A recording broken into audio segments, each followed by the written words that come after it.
Mauro Prosperi, the marathon runner who got lost in the Sahara Desert.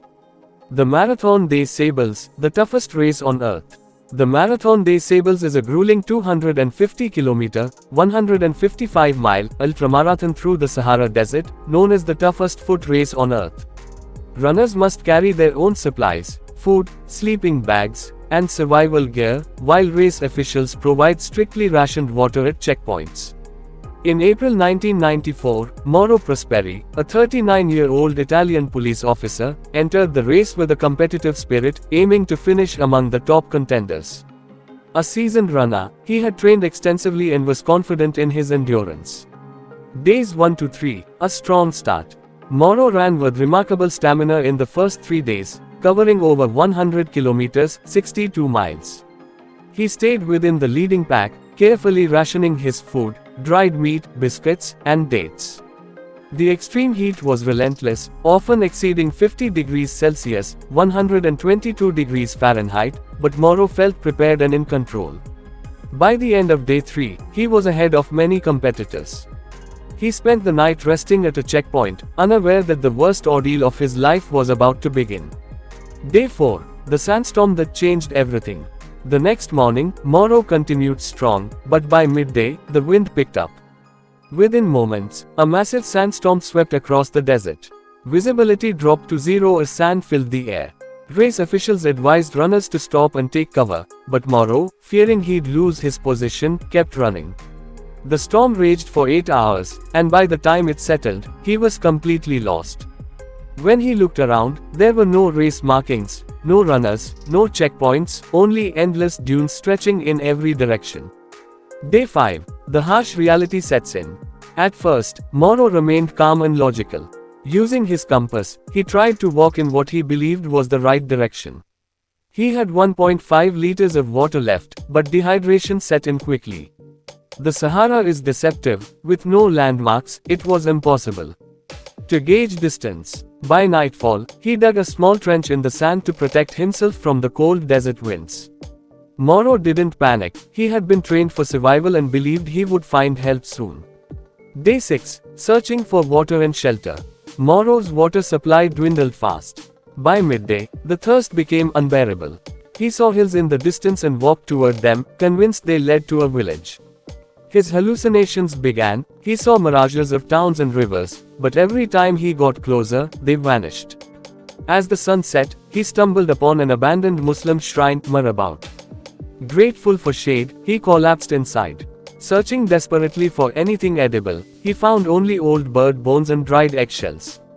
Day 7. The desperate fight for survival. With no water left, Mauro faced a horrifying choice: die of thirst or find another way to survive. He drank his own urine in an attempt to stay hydrated. He saw bats flying in and out of the shrine and realized they might be a source of fluid. Catching them one by one, he slit their throats and drank their blood. He also ate small lizards he found in the shrine, consuming them raw.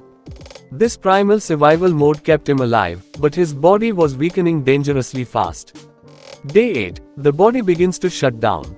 Mauro had now lost 18 kilograms, 40 pounds. He was exhausted, hallucinating, and barely able to move.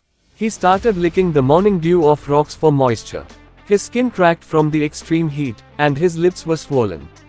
He saw figures moving in the distance, but as he ran toward them, they disappeared, they were just mirages. He knew he couldn't last much longer. Day 9. Attempting suicide. By now, Mauro was convinced he was going to die. He didn't want to suffer anymore. That night, he wrote a farewell message on his race bib for his wife. "I love you. Take care of our children." Using a small knife, he slit his wrists, hoping to die peacefully in the shrine. But the desert had one last cruel trick: his blood had thickened too much from dehydration, so he did not bleed out. He woke up the next morning, still alive. Something deep inside him refused to give up. Day 10. The final struggle. With nothing left to lose, Mauro forced himself to walk. He followed animal tracks, hoping they led to water or civilization. His legs gave out multiple times, but he kept crawling. Then, in the distance, he saw moving figures, nomads. Using every ounce of strength, he waved desperately. Day 11. The rescue. The Tuareg nomads spotted him and rushed to help. They gave him goat's milk and water, reviving him slowly. They carried him to an Algerian military camp, where he received medical attention. By the time he was found, he had walked over 300 kilometers, 186 miles, crossing into Algeria. He was flown to an Italian hospital, suffering from severe dehydration, liver damage, and extreme weight loss. Final recovery and the unbelievable comeback. Despite his ordeal, Mauro fully recovered. Unbelievably, 2 years later, he returned to compete in the Marathon des Sables again, this time better prepared. His story became legendary, and he later became a motivational speaker, sharing his unbelievable survival journey. What about the other participants? During the sandstorm, most runners stayed in place, waiting for visibility to return. Race officials found them and guided them back. When Mauro failed to check in, a search team was sent out. But in the vast Sahara, he had already gone too far to be found. His family feared the worst, until he miraculously emerged in Algeria. Lessons from Mauro's story. Never underestimate nature. The desert is unpredictable. One mistake can be fatal. Survival is mental as much as physical. His determination kept him alive. Preparation is key. Extra water or a signal device might have saved him sooner. Even the strongest make mistakes. His decision to run in the storm almost cost him his life.